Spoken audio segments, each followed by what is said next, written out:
There was so much that happened in this chapter. I've already came up with 3 or maybe even 4 video ideas just from this chapter alone. It's titled New Morning. The cover page, it has Caesar, and it has I believe Reiju and other Big Mom, I'm not Big Mom, Germa siblings that they're leaving, after saving their brethren, right? But we don't give a fluff about that. We're going to talk about the chapter. So the start of the chapter, it has us going back to Mary Joa, where we're talking to the Gorosei. They're talking about how Big Mom and Kaido, that they've been defeated.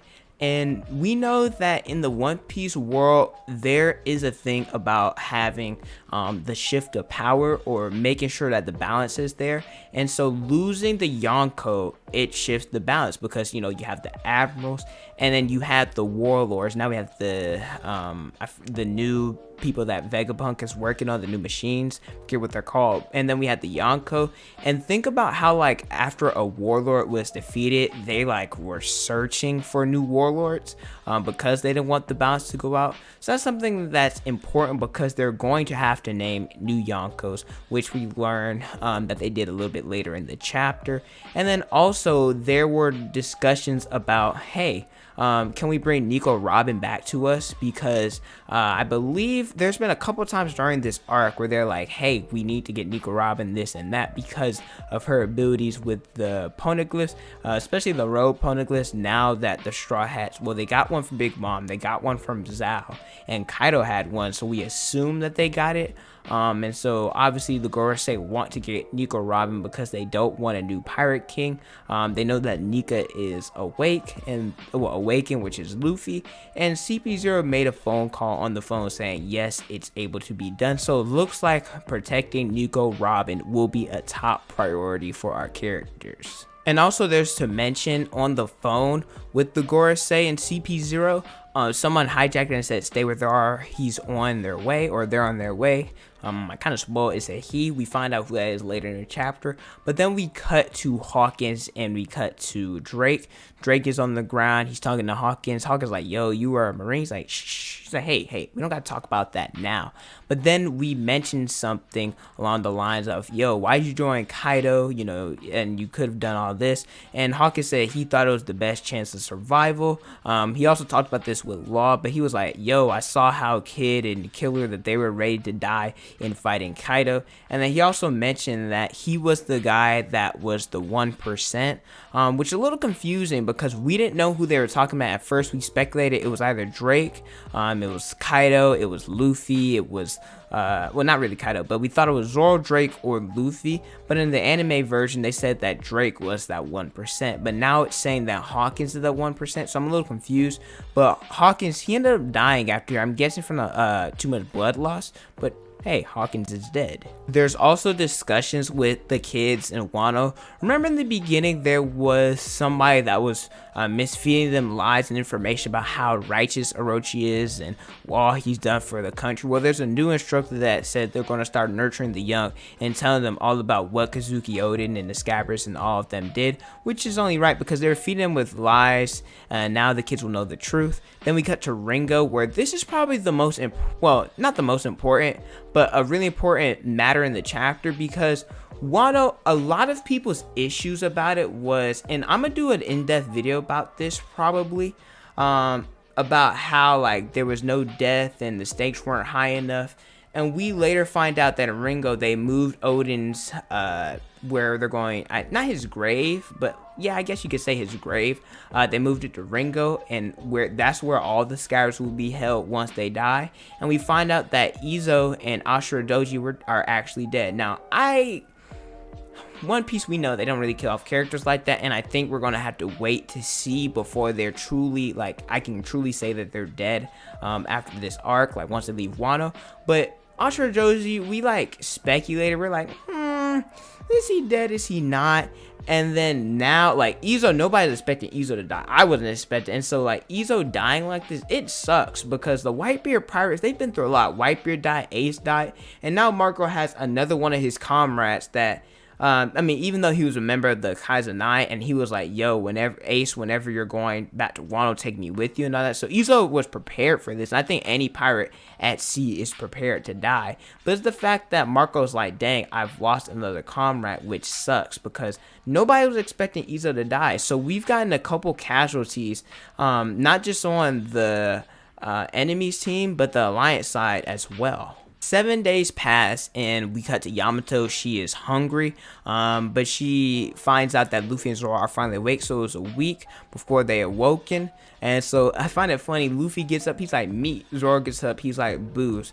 And I think I'm gonna do a video about comparing their parallels, the right and the left hand of the captain, right, the vice captain and the captain, because in the SBS, I believe Oda talked about Usopp being Luffy's best friend, and then in whatever chapter Zoro learned Conqueror's coding, I think 1033 or 34, he talked about Kuina being his best friend.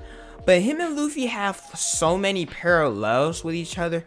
I personally think that they're best friends, but they awaken, they eat. Momo was like, yo, you guys are awake, let's have a banquet now. And they're just looking at Momo, they're like, who the fluff are you? Because, you know, they remember a tiny petite little Momonosuke, and now that he's a grown sized man, they're like, who the fluff are you? And so, you know, he goes to Nami, be like, yo, they're mistreating me, and trying to do that little thing where Nami socks, and she's like, what the fluff are you doing?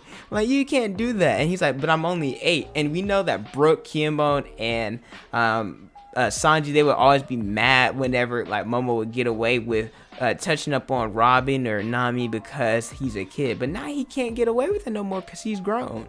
And the reason why Yamato was hungry and still battered, unlike the others, is because she said that she was going not to eat or take a bath, or her form of vigil, I believe that's pronounced, where in order for a prayer to be, you have to give up something while you're praying in order for it to come true, and that's what she gave up. Also, I find it funny how I wanted the interaction where, because we know Boa Hancock's in love with Luffy, Pudding is in love with Sanji, so I think it's only right that Zoro has somebody for him, and I think that person's Hiyori. So I wanted a scene where Hiyori would like kiss Zoro or do something, and then Sanji and Momonosuke, they like freak out a little bit. But I guess this is what it was. Hiyori, she ended up taking care of like cleaning them off and being all up on them, and so Sanji's obviously jealous. And then there comes a scene where Zoro, he's like, you remember that scene where Sanji's like, oh, I'm not the same, then you can kill me? And Zoro's like, now that I'm back from hell. And then they start fighting. But one thing I want to mention, I do not like the fact at all that they just skinned past what happened, like with Zoro and the Grim Reaper, like Black Blaze, like what is going on. Maybe they'll talk about it a little bit later. It's not, I do feel like Oda's skipping over some stuff. Are they necessary? Yes, they might come later, but at the same, like, I don't think he's doing a bad job in how he's addressing like the wrap-up arc. But I do think that he's rushing, like I said, I don't think he's rushing, but he is rushing at the same time. I do think that he could have went slower, but it's not bad, if that makes sense. Then they go to take a bath. This is a little bit confusing. Well, not with Kiku. Kiku takes a bath with Nami, and the rest of the girls. Well, Kiku is a guy, but she's a woman at heart. So she identifies as a woman, so we call her a she. But Yamato takes a bath with the guys, right? And Sanji and Brook, they're obviously ecstatic. But something that Yamato's kind of tricky, her identity, because I called her a he, I called her a she, because it's weird. She has women, like she has breasts and all that stuff, but she says she's Odin, but at the same time she'll claim that she's Yamato.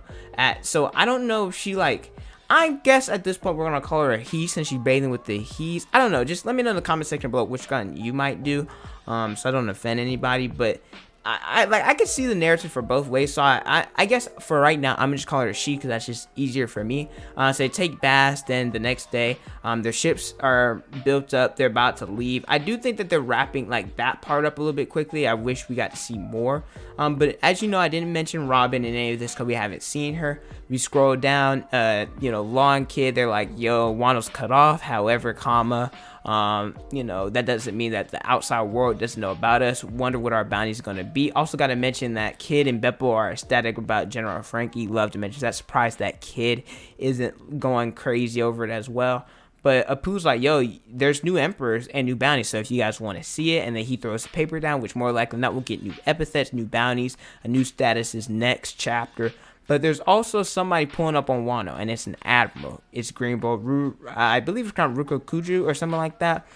He's pulling up to Wano, and he's supposed to, I'm guessing, he was the guy that interrupted them, CP0, when they were talking about getting Nico Robin, so he's probably going to see what's going on with her and seeing if he can retrieve her. However, Kainu did say don't do something unnecessary, and there will be a Nico Robin getting captured or her fate video going up probably around Sunday, because I do have to, when this goes up, I'll also be reacting to the new One Piece episode and then that as well.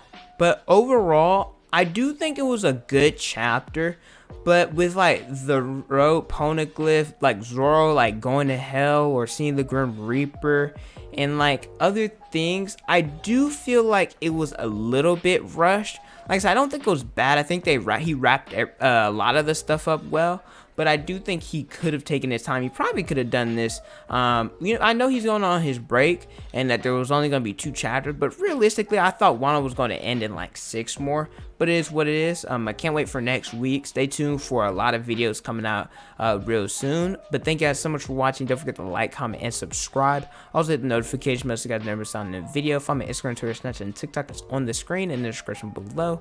Thank you guys so much for watching, and don't forget to unleash your potential.